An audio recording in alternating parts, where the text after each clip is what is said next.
Channel நண்பர்களுக்கு வணக்கம்.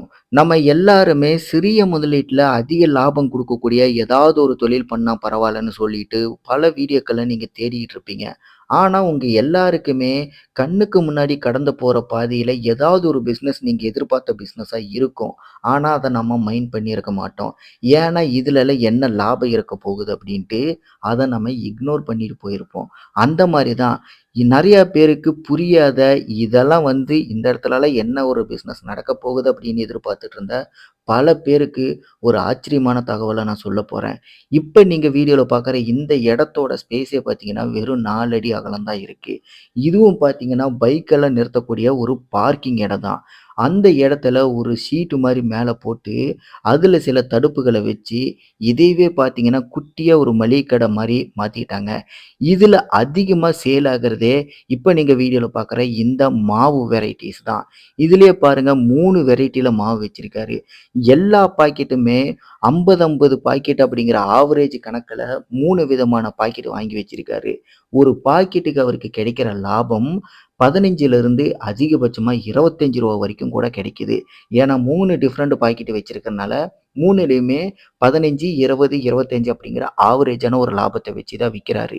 இந்த மாரி விக்கிறது, இந்த பாக்கெட்டுகள போடுற ஹோல்சேல் டீலருக்கு தெரியுமான்னு கேட்டா, அவருக்கும் தெரியும். ஏன்னா, இவரு ஒரு குறுகலான இடத்துல ஒரு சிறிய அளவுல தான் சிறிய முதலீட்ல ஒரு தொழில் பண்றாரு. இந்த இடமும் பார்த்தீங்கன்னா, வாடகை இடம் தான். அந்த வாடகை இடத்துல அவருக்கு கிடைச்ச அந்த இடத்துல பைக் நிறுத்த வேண்டிய இடத்த தான் தடுத்து மளிகை கடையா போட்டிருக்காரு. இதுல இவருக்கு இவரோட முழு வாழ்வாதாரமே பார்த்தீங்கன்னா, இத நம்பி தான் இருக்கு அப்படிங்கும்போது, கூடயே பார்த்தீங்கன்னா, ஒரு சில பொருள்களும் ஆட் பண்ணியிருக்காரு. முக்கியமா மாவு கூட அதிகமா சேல் ஆகக்கூடியது பாலும், முட்டையும் தான். அதனால இந்த 3 மட்டுமே நம்பி இந்த இடத்துல இந்த தொழில் நடக்கிறனால, இன்னும் குறிப்பிட்ட சில பொருள்கள் சிறிய அளவுல மட்டும் வாங்கி வச்சிருக்காரு. அதுவும் பார்த்தீங்கன்னா, அடிக்கடி போகாது. எப்போவது ஒரு டைம் தான் போகும். ஆனா, மாவு, பாலு, முட்டை, ஒரு சில ஸ்நாக்ஸ் ஐட்டம், பிஸ்கட் ஐட்டம் இந்த மாரி மட்டும் பார்த்தீங்கன்னா, அடிக்கடி சேல் ஆக வாய்ப்பு இருக்கு. இவரோட மொத்த வாழ்வாதாரத்தோட, குடும்பத்தோட நம்பிக்கையும் பார்த்தீங்கன்னா, இந்த சிறிய இடத்துல தொடங்கப்பட்ட இந்த மளிகை கடை தான். அதனால அந்த டீலரும் பார்த்தீங்கன்னா, அத பெருசா எடுத்துக்காம, ஓகே உங்களுக்கு எந்த அளவுக்கு கம்ஃபர்டபுளா இருக்கோ, ஆனா ரொம்ப அதிகமா லாபம் வச்சு விக்காதீங்க. கஸ்டமர்ஸ் கண்டிப்பா அத தெரிஞ்சுக்கிட்டாங்க அப்படின்னா வாங்க மாட்டாங்க. அப்படிங்கிற மாரி ஒரு அறிவுரையும் கூறிட்டு, அவர்கள் இதுக்கும் சம்மதம் தெரிவிச்சுட்டாங்க. ஏன்னா, ஒவ்வொரு பாக்கெட்டும் அதிகபட்சமாவே பார்த்தீங்க அப்படின்னா, ரூ. 35 அப்படிங்கிற ரேஞ்சில தான் ஹோல்சேல் பிரைஸா வாங்குறாங்க. அந்த மாரி இருக்கக்கூடிய அந்த மாவெல்லாம் பார்த்தீங்கன்னா, ரூ. 55 ரூ. 20 லாபம் வச்சு, இல்லைன்னா ரூ. 25 லாபம் வச்சு விக்கிறாரு. எப்படி பார்த்தாலும் ஒரு பாக்கெட்டுக்கு ஆவரேஜா கணக்க போட்டாலே ரூ. 20 அப்படிங்கிற மாரி கிடைக்குது. ஒரு நாளைக்கு 150லேருந்து 200 பாக்கெட் விக்கிறாரு. அப்ப நீங்க கணக்கு போட்டு பாருங்க, மாவுல மட்டும் இவருக்கு எந்த அளவுக்கு லாபம் கிடைக்குது அப்படின்ட்டு. அதுவும் பார்த்தீங்கன்னா, காலையிலயும், சாயந்தரம் மட்டும் தான் இந்த இடத்துல பிசினஸ் நடக்குது. அதுக்கப்புறம் முட்டையும் சேல் ஆகும். முட்டையும் பார்த்தீங்கன்னா, ஒரு நாளைக்கு 10 அட்டை சேல் ஆகும். ஒரு அட்டையில பார்த்தீங்கன்னா 30 முட்டை இருக்கு. அப்ப 10 அட்டை அப்படிங்கும்போது, கிட்டத்தட்ட 300 முட்டை அவர் ஒரு நாளைக்கு சேல் பண்றாரு. நல்லா தாராளமாவே குறைந்தபட்சத்திலருந்து அதிகபட்சம் அப்படிங்கிற அளவுக்கு 10 அட்டைங்கிறது கேரண்டியாவே சேல் பண்றாரு. அதுல ஒரு முட்டைக்கு ரூ. 1 லாபம்ங்கிற வச்சிருக்காரு. அப்ப 10 அட்டைக்கு பார்த்தீங்க அப்படின்னா, கிட்டத்தட்ட ரூ. 300 லாபம் சம்பாரிக்கிறாரு. ஏன்னா, இந்த இடம் பார்த்தீங்க அப்படின்னா, ரொம்ப குறுகலான இடம் மட்டும் இல்லாம, இந்த இடத்த சுத்தி இருக்கிற ஏரியாக்கள்ல பெரிய பெரிய மளிகை கடைகள், சூப்பர் மார்க்கெட்டுகள் தான் இருக்கு. அதுவும் பார்த்தீங்கன்னா, கொஞ்சம் டிஸ்டன்ஸ்ல தள்ளி போய் தான் வாங்க முடியும். எப்படி பார்த்தாலும் 2 கிலோமீட்டர், 3 கிலோமீட்டர் டிஸ்டன்ஸ்ல இருக்கிறனால, இவரோட கடை மட்டும் தான் இந்த இடத்துல ஒரு முக்கியமான கடையா மாறி போச்சு. ஏன்னா, கடை அமைப்புன்னு சொல்லிட்டு இந்த இடத்த சுத்தி எந்த இடத்துலயும் இல்லாதனால, எல்லாமே வீடுகளா இருக்கறனால, நெரிசலான பகுதி அப்படிங்கிறனால பார்த்தீங்கன்னா, இந்த இடத்துல மட்டும் அது என்னான்னே தெரியல, மளிகை கடைகள எங்கேயுமே பார்க்க முடியல. அந்த மாரி ஒரு சூழ்நிலையில தான் பார்த்தீங்கன்னா, அத கரெக்ட்டா பயன்படுத்தி இந்த நபர் வீட்லயே பார்த்தீங்கன்னா, இந்த மாரி ஒரு கடைய ஆரம்பிச்சிருக்காரு. இதே மாரி தான் பார்த்தீங்கன்னா, இன்னும் ஒரு சிலர் எல்லாமே இவர பார்த்து சின்ன சின்னதா பார்த்தீங்கன்னா, கிடைக்கக்கூடிய இடத்துல இந்த மாரி சிறிய கடைகள் ஆரம்பிச்சு, இவர மாரியே இந்த சரவுண்டிங்ல பிசினஸ் பண்றவங்களும் ஒரு சிலர் இருக்க தான் செய்றாங்க. யாராவது ஒருத்தர் முன்னுதாரணமா இருக்கணும் இல்லையா? அந்த மாரி தான். இப்ப நம்மளோட சேனல்ல வீடியோ பார்க்குற எல்லாருமே ஏதாவது ஒரு பிசினஸ் பிசினஸ் பண்ணணும் அப்படின்னு சொல்லிட்டு நீங்க எதிர்பார்த்துக்கிட்டு இருக்கீங்க அப்படின்னா, இப்ப இந்த நபர் பண்ற இந்த பிசினஸ் ஐடியாவ பாருங்க. இவரு வந்து ஒண்ணுமே பண்ணல. தனக்கு கிடைச்ச அந்த இடத்த வந்து எப்படியாவது ஒண்ணு நாம யூட்டிலைஸ் பண்ணணும்.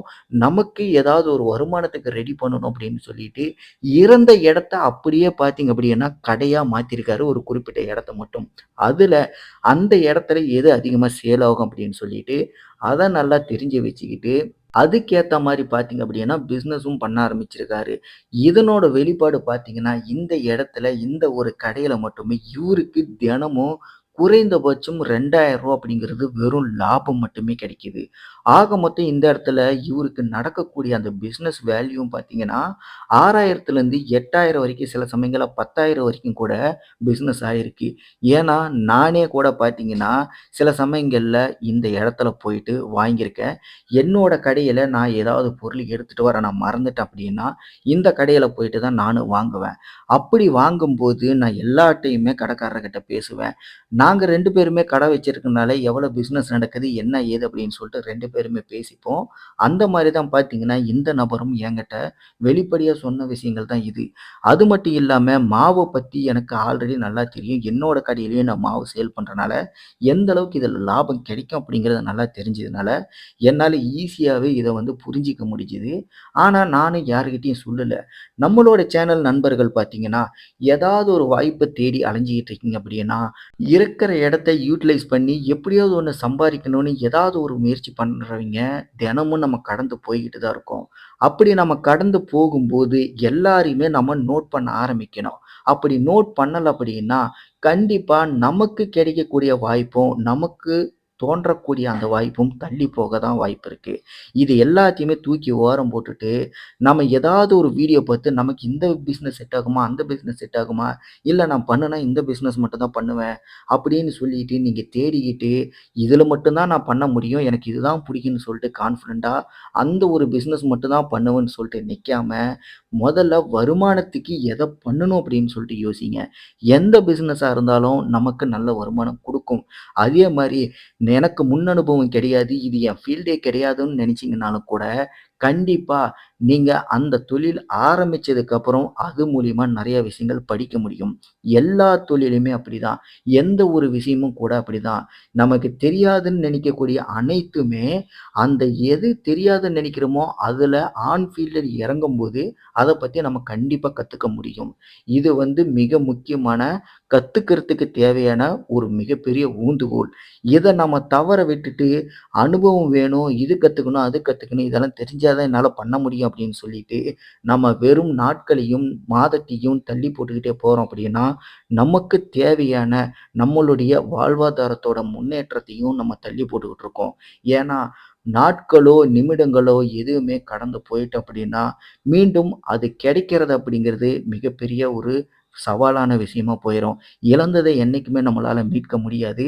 நம்மோட வாழ்க்கையில நம்ம கடந்து போற ஒவ்வொரு நிமிடமும் மிகவும் ரொம்ப முக்கியமானது. அதனால நாட்களையும், நிமிடங்களையும் எதையுமே வேஸ்ட் ஆக்காம சீக்கிரமா எதையாவது ஒண்ணு பண்ணி, நமக்கு ஏதாவது ஒரு வாழ்வாதாரத்த மாத்தி ஆகணும் அப்படிங்கிறதுல முடிவா இருங்க. இந்த வீடியோல ஒரு சின்ன இடத்துல எந்த அளவுக்கு பிசினஸ் பண்ணா நமக்கு நல்ல லாபம் கிடைக்கும் அப்படிங்கிறத ஒரு உதாரணமா லைவ்ல பண்ணிட்டு இருக்க ஒருத்தர வந்து காட்டணும்னு நினைச்சேன். அதுக்காண்டி தான் இந்த வீடியோவே நான் மேக் பண்ணியிருக்கேன். இந்த வீடியோவ நீங்க கடைசி வரைக்கும் பார்த்திருந்தீங்க அப்படின்னா, இத பத்தின சந்தேகங்களும், மாற்று கருத்துக்கள் எதுவா இருந்தாலும் மறக்காம கீழ கமெண்ட்ல தெரியப்படுத்துங்க. இதே மாரி தொழில் சம்மந்தப்பட்ட வீடியோக்கள் நீங்க பார்க்கணும் அப்படின்னா, கண்டிப்பா நம்மளோட சேனல சப்ஸ்கிரைப் பண்ணுங்க. அடுத்த வீடியோல நான் உங்களை சந்திக்கிறேன். நன்றி, வணக்கம்.